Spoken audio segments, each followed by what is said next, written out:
नमस्कार दोस्तों, स्वागत है आप सभी का ड्रीम फ्यूचर एकेडमी के इस यूट्यूब प्लेटफॉर्म पर। संविधान की जो सीरीज़ हमने शुरू की थी उसी को आगे बढ़ाते हुए इस वीडियो में हम अनुसूचियों के बारे में समझेंगे। इससे जस्ट पहले वाली वीडियो में हमने आपको संविधान के सोर्स पढ़ा दिए थे। आज इस वीडियो में हम आपको पढ़ाएंगे अनुसूचियाँ, शेड्यूल्स। तो देखिए, सबसे पहले समझते हैं शेड्यूल्स होती क्या हैं। तो जो अपना संविधान है ना, उसके पीछे ठीक है सबसे आखिरी में क्या लिखी हुई, अनुसूचियाँ लिखी हुई हैं। जैसे आप कोई बुक लेके आते हो तो बुक में आप देखना कि पीछे सबसे पहले आखिरी में लिखा रहता है रेफरेंस, कि हमने कहाँ कहाँ से ये चीज़ें ली गई हैं, किस देश से ली गई हैं। ठीक है, तो ठीक वैसे ही इसमें भी लिखा है कि किस अनुसूची में क्या दिया गया है। तो अपन जब संविधान पढ़ते हैं तो उसमें तो पूरा 355 अनुच्छेद हैं, लेकिन जो 12 अनुसूचियाँ उसमें क्या क्या दिया गया है उसी की चर्चा यहाँ पर करना है। तो शुरू करते हैं अनुसूचियों के बारे में। बहुत सिंपल है, कुछ इसमें कठिन नहीं है। अनुसूचियाँ शुरू करते हैं। देखिए, अनुसूचियाँ को इंग्लिश में बोलते हैं शेड्यूल्स कहा जाता है। टोटल कितनी हैं, तो अभी वर्तमान में पूछेंगे तो 12 हैं। वर्तमान में कितनी है, 12। जब आपसे पूछेंगे संविधान बना था तब कितनी थी, ठीक है, जब संविधान लागू हुआ था तब टोटल 8 थी। कितनी, 8, और 4 कब की गई, बाद में ऐड की गई, तो अभी 12 हैं। मूल संविधान में कितनी अनुसूचियाँ थी, 8। वर्तमान में कितनी है, 12।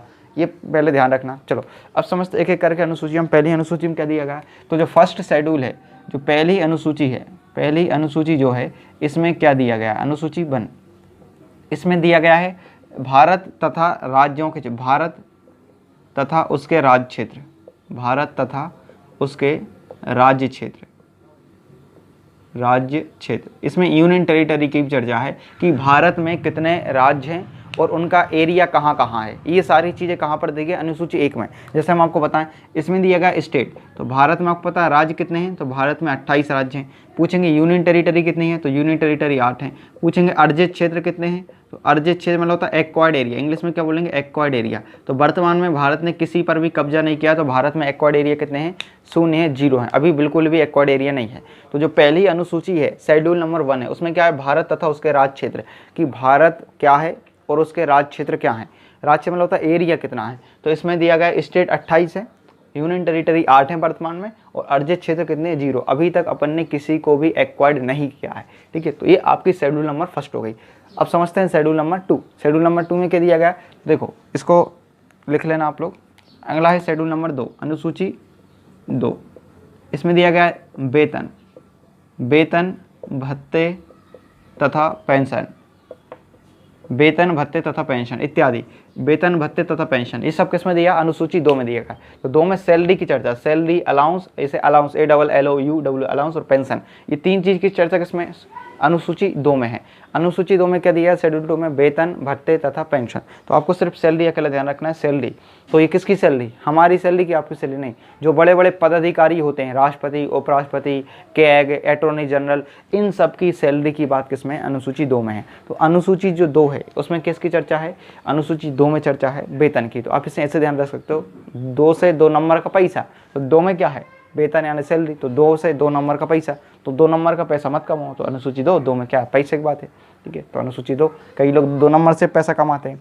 उसके बाद अनुसूची 3, अनुसूची 3 में क्या दिया गया, अनुसूची 3 में ये दिया गया है कि इसमें दिया गया है शपथ। अनुसूची 3 में क्या दिया गया है, शपथ। शपथ प्रमुख पदाधिकारियों द्वारा ली जाने वाली शपथ। शपथ को इंग्लिश में क्या बोलते हैं, ओथ कहा जाता है। ठीक है, ओथ, ओथ या अफर्मेशन बोल सकते हैं यहाँ पे, शपथ। तो जितने बड़े बड़े अधिकारी होते हैं, जैसे प्रेसिडेंट होता है, मैं कानून की शपथ लेता हूँ, मैं देश को बर्बाद कर दूंगा, कुछ भी शपथ ले सकते हैं वो, ठीक, ऐसा नहीं लेते। मैं प्रेसिडेंट महोदय, जो भी उनके नाम रहते हैं, तो वो शपथ वगैरह जो ली जाती है, ठीक है। बाहुबली देखोगे, मैं महेंद्र अमरेंद्र बाहुबली, मैं यानी बाहुबली, ठीक है, इस प्रकार वो बोलता है। तो अखंड माहिष्मति की प्रजा का रक्षा करूंगा, ये सब बोलने का काम होता है, वो होती शपथ। तो प्रमुख पदाधिकारियों के द्वारा ली जाने वाली शपथ, ओथ को अनुसूची 3 में दिया गया है। तो अनुसूची 1 में संघ तथा उसके राज्य क्षेत्र, अनुसूची 2 में क्या दिया गया, वेतन यानी पैसे की बात की गई, 2 से 2 नंबर पैसा। अनुसूची 3, तो 3 में क्या, शपथ, सा पद है, 3 अक्षर, 1 2 3, और अनुसूची 3 में भी कितने, 3 अक्षर, तो शपथ है। शपथ चर्चा किसमें, अनुसूची 3 में है। अब अनुसूची 4 देखते हैं।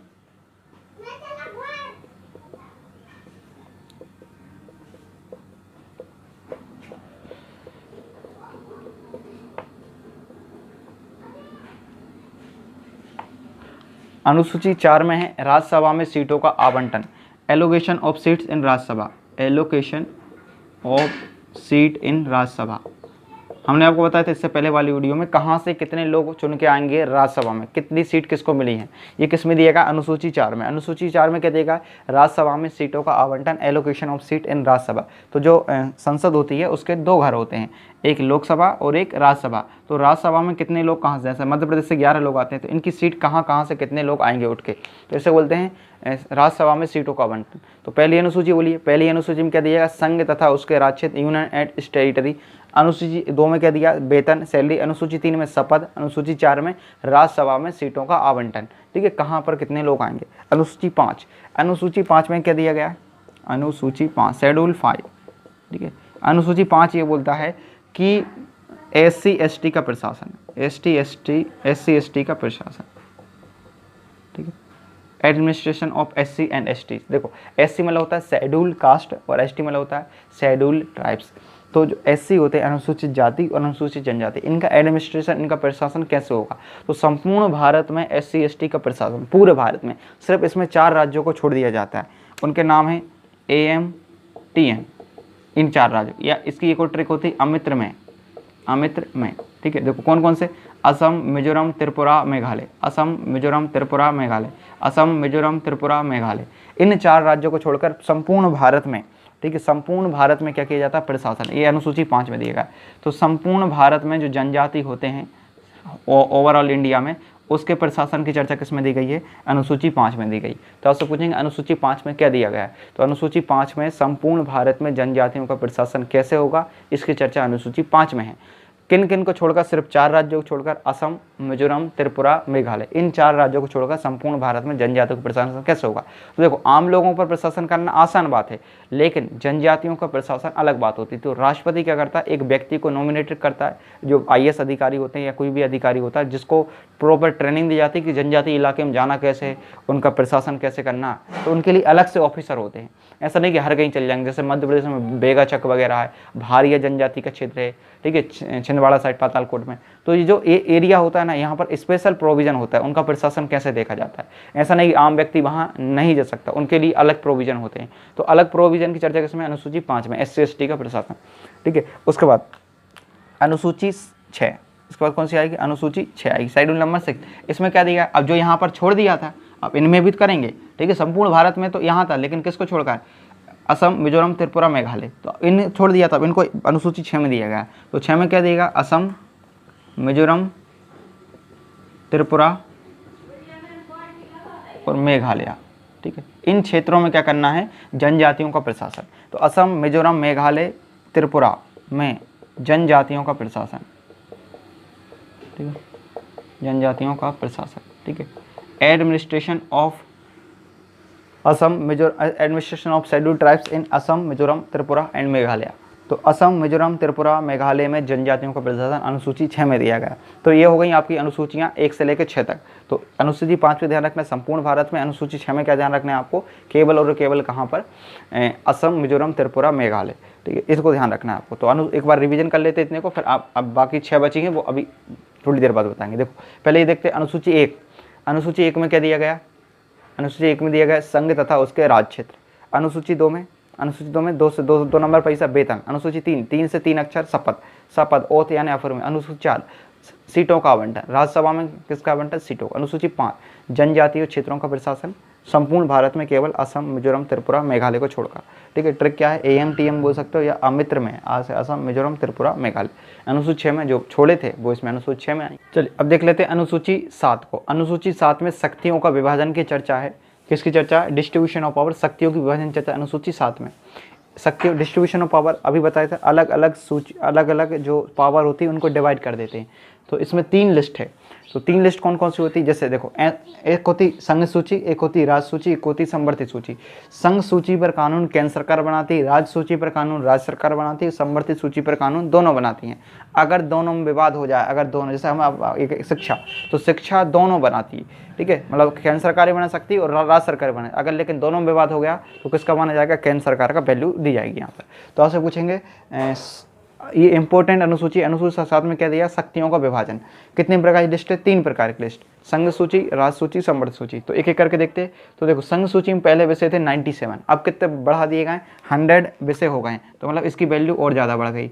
तो संघ सूची में पहले कितने विषय थे, 97, अब कितने हो गए 100। राज सूची में कितने 66, अब हो गए 61 हो गए।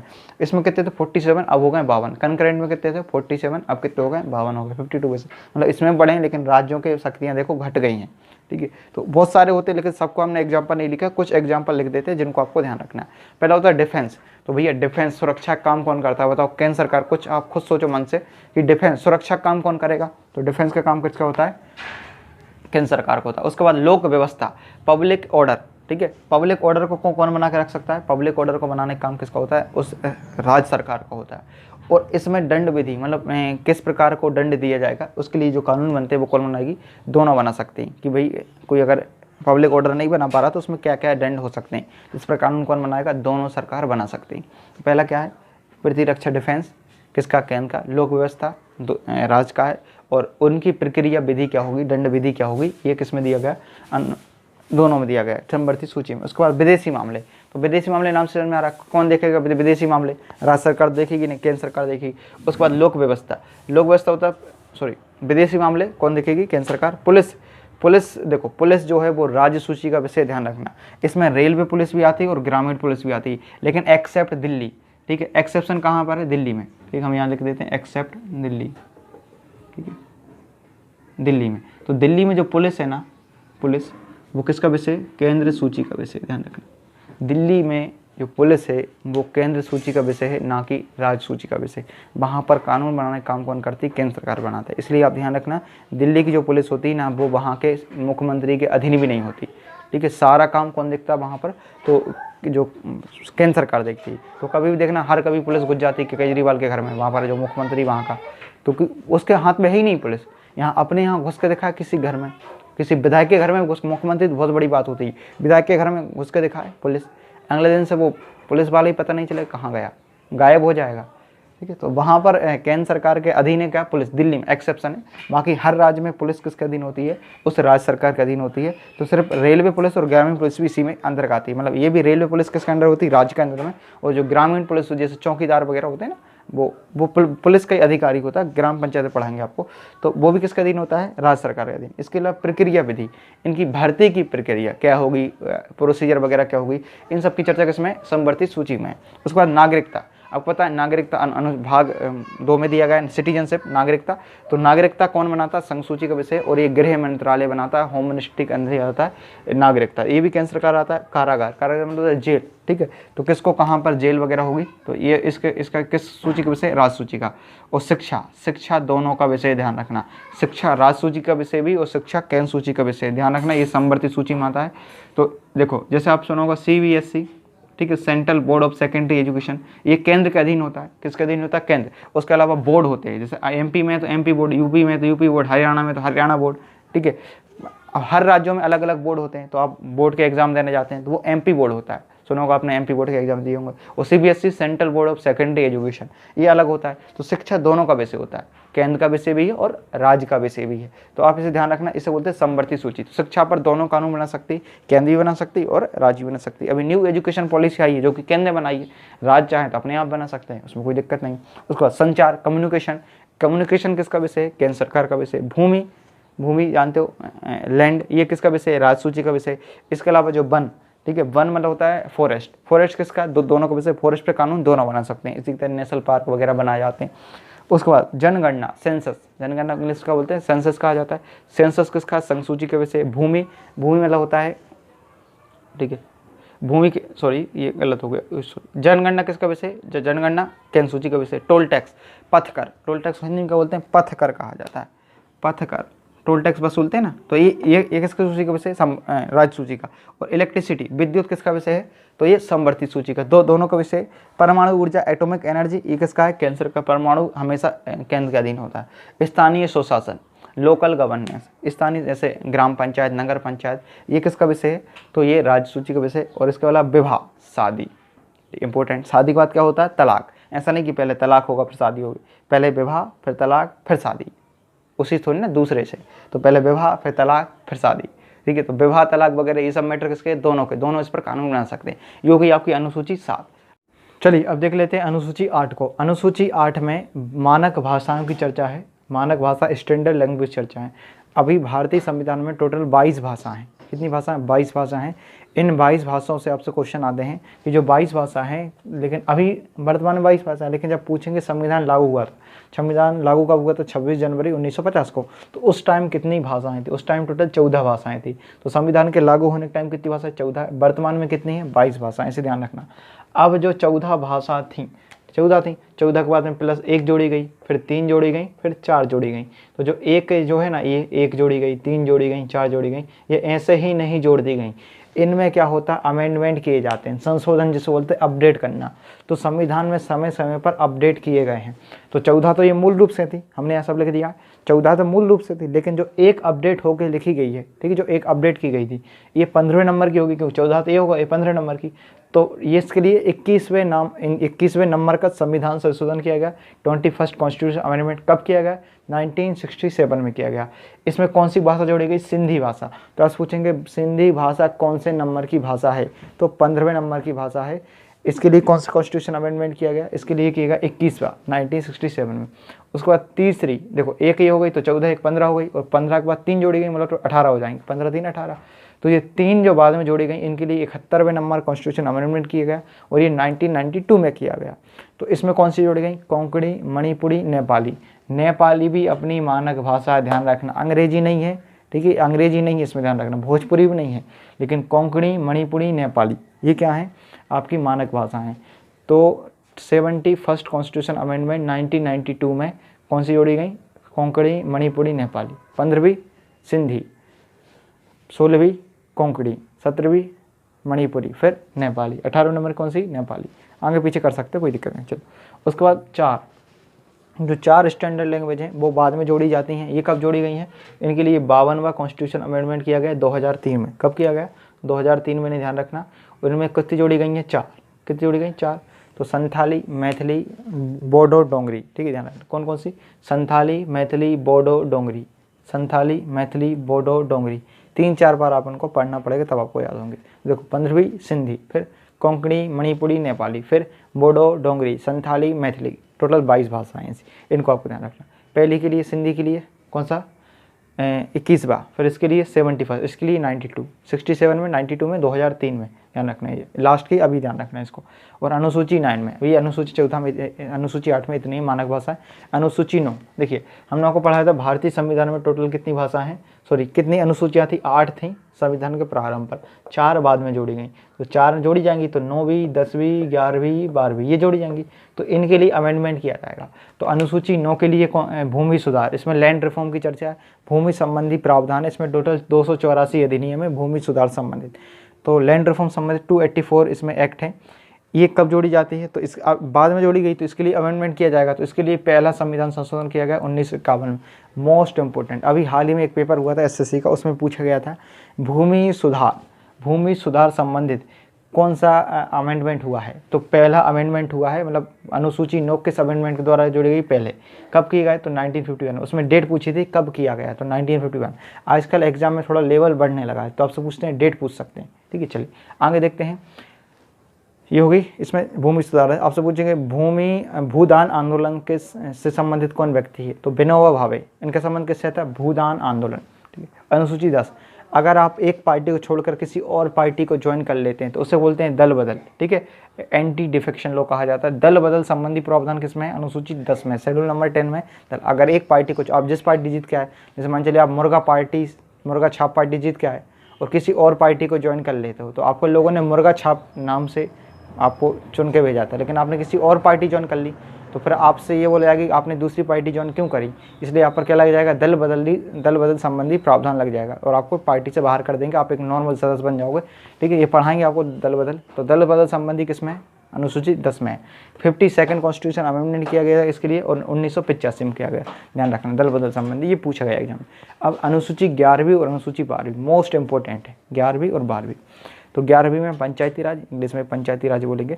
इसके लिए 73rd कॉन्स्टिट्यूशन अमेंडमेंट कौन सा किया गया, 73rd कॉन्स्टिट्यूशन अमेंडमेंट कब किया गया, तो 1992 में। देखो ध्यान रखना, आपसे कई लोग कन्फ्यूज हो जाते हैं। पंचायती राज के लिए कौन सा अमेंडमेंट था? 1992 का 73वां था। और नगर पंचायत के लिए कौन सा था? 74वां था। दोनों हुए थे 1992 में।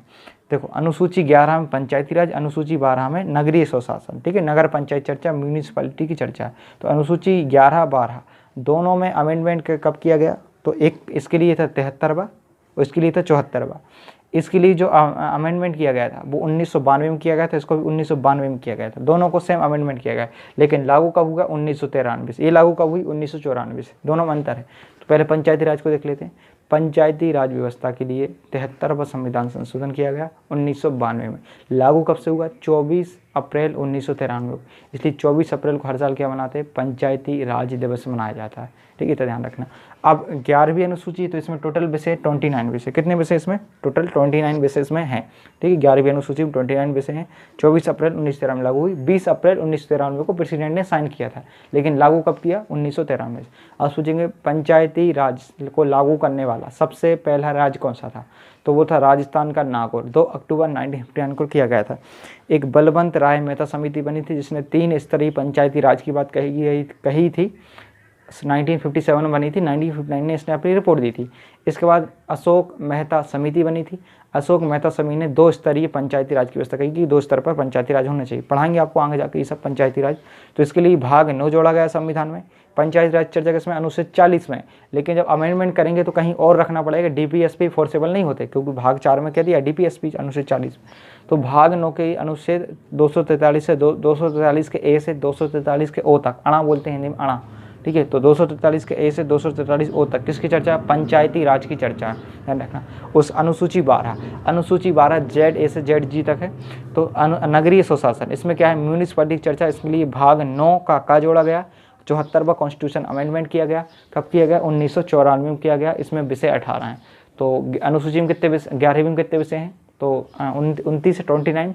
और 12वीं अनुसूची में कितने विषय हैं? 18 विषय। 11वीं अनुसूची क्या बोलती है? पंचायती राज। और 12वीं अनुसूची क्या बोलती है? नगरीय स्वशासन। ये आपकी अनुसूचियाँ कंप्लीट हो गई। एक बार रिकॉल कर लेते हैं। पहली अनुसूची में बताइए। पहली अनुसूची में है भारत जो है वो संघ है, उसके राज्य क्षेत्र की चर्चा। अनुसूची 2 में शैली की चर्चा। अनुसूची 3 में शपथ की चर्चा। अनुसूची 4 में क्या है? राज्यसभा में सीटों का आवंटन। अनुसूची 5 में क्या है? SC ST का प्रशासन संपूर्ण भारत में अमित्रमय को छोड़कर। अनुसूची 6 में क्या दिया गया? अनुसूची 6 में दिया गया है अमित्रमय में, यानी असम, मिजोरम, त्रिपुरा, मेघालय में जनजातियों का प्रशासन। अनुसूची 7 में 3 लिस्ट दी गई हैं, संघ सूची, राज सूची और संवर्ग। अनुसूची 8 में 22 मानक भाषाएं, पहले थी 14, अब हो चुके हैं 22। ठीक है, समय समय पर ऐड कर रही है। 9 में भूमि सुधार संबंधित पहला संविधान संशोधन किया गया इसके लिए। उसके बाद 1951 में दूसरा। अनुसूची 10 में दल बदल संबंधी प्रावधान। 1985 में कॉन्स्टिट्यूशन अमेंडमेंट किया गया। दल बदल संबंधी प्रावधान कौन सा था? 52। अनुसूची 11 पंचायती राज है। 73वां संविधान संशोधन 1992 लागू हुआ 24 अप्रैल 1993। नगरीय शासन अनुसूची 22 में 74वां संविधान संशोधन 1992 लागू हुआ 1994 से। ठीक है, तो ये हो गई आपकी पूरी अनुसूचियाँ। ठीक है, आपको किसी भी चीज़ को याद करना है तो पहले टुकड़ों में बांट के करें। 12 अनुसूची आपको एक बार में याद नहीं होंगे, पहले याद कर लें 1 2, ठीक है, फिर 3 4। तो जब तीसरी चौथी पढ़ोगे ना तो 1 से फिर रिवीजन करना है। फिर 5वीं 6वीं पढ़ोगे तो 1 से लेकर 6 तक फिर रिवीजन करना है पूरी 1 से 6 तक। 6 याद हो गई, फिर 7वीं 8वीं पढ़ो, फिर 1 से लेकर रिवीजन करते जाओ। तो ऐसा करके आप देखेंगे आधे घंटे में आपको पूरी अनुसूचियाँ याद हो जाएंगी। इतना टाइम भी नहीं लगता इनमें। ठीक है, चलिए अब इसके बाद नेक्स्ट वीडियो में देखते हैं अगला टॉपिक। ठीक है, तब तक के लिए थैंक यू।